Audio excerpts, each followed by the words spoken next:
Chapter 4 The Prototype 3 years earlier, the Arizona desert oiled under a white sun. The air wavered above the sand like smoke, and in the distance, a drone buzzed across the sky. John stood beside Rylan at the edge of a dry lake bed, a remote controller sweating in his palms. The drone they'd built together, a Frankenstein creation of lightweight alloys and salvaged military tech, zigzagged against the sun, climbing higher with each pass. "We need to test vertical lift against live payload," Ryland said, checking the gauge on his tablet. "Wind pressure's optimal. Time to climb." "Ryland," John hesitated. "We said we weren't going to arm it until the next test. We're not ready." Ryland didn't even look at him. "Science waits for no one, especially not fear." John's fingers trembled slightly on the controls. "We barely reinforce the undercarriage. If it loses stability, then we learn something." The drone shuddered in the sky, struggling against a sudden gust of wind. Its canister, a pressurized tank labeled only Gen 5 Fluorotonic, rattled against its base. John exhaled slowly. "If that ruptures, we could contaminate half this valley." Ryland's eyes gleamed. "Exactly. Do you know what's buried under this soil? Old uranium mines. No crops, no wildlife. It's already dead."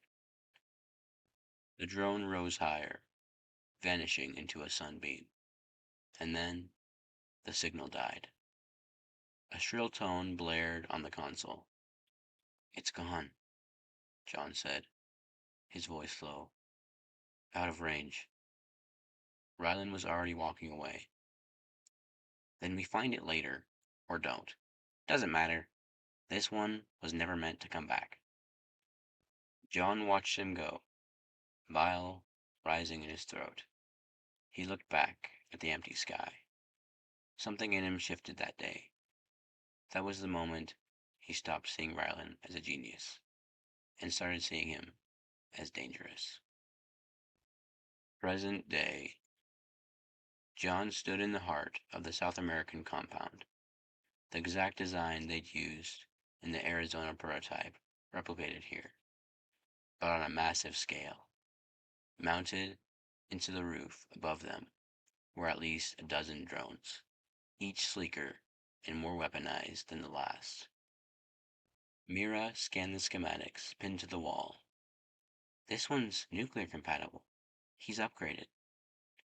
David approached the console embedded in the far wall. "And these files are encrypted differently. Hard-coded AI routines, not manual input." Lincoln leaned closer. "What does this mean?" "It means," John said grimly, "the drones don't need pilots anymore. They choose targets based on environmental signatures. Forests, rivers, agriculture centers." "Eco-genocide," Mira muttered. Lincoln looked at David. "You still think this is about stopping Oath experiments?" David shook his head slowly. "This is about stopping an extinction event." Suddenly, the base's lights flickered, then went to red. "Motion sensors," John said sharply. "We're not alone." They drew weapons and moved to defensive positions, the tension thick as smog. And then a voice came through the speakers, calm, deep, eerily familiar. "I thought you might come here, John. It's poetic, isn't it? You taught me how to fly. I taught you how to burn. Rylan." John's fingers tightened around his pistol. "You remember Gaia Thorn?" Rylan continued. "It's blooming now, all across the valley. The jungle's already dead. You just don't know it yet." "We're shutting it down," David said. staring at the speaker. All of it. You won't. Even if you did. It's too late. Red Eden's already been shipped.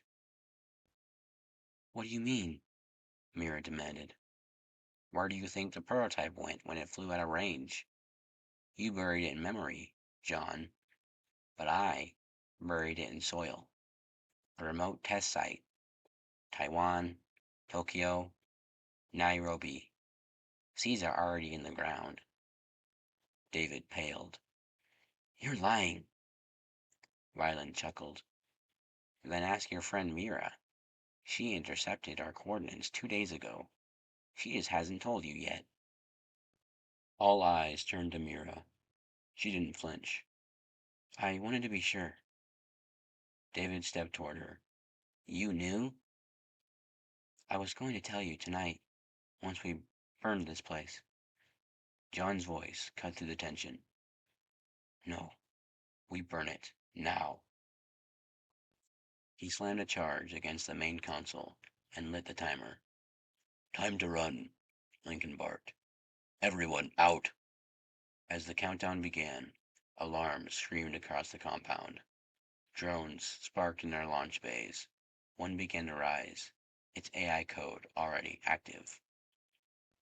David fired, blasting the fuel line beneath it, sending it spiraling into the ceiling in a bloom of fire.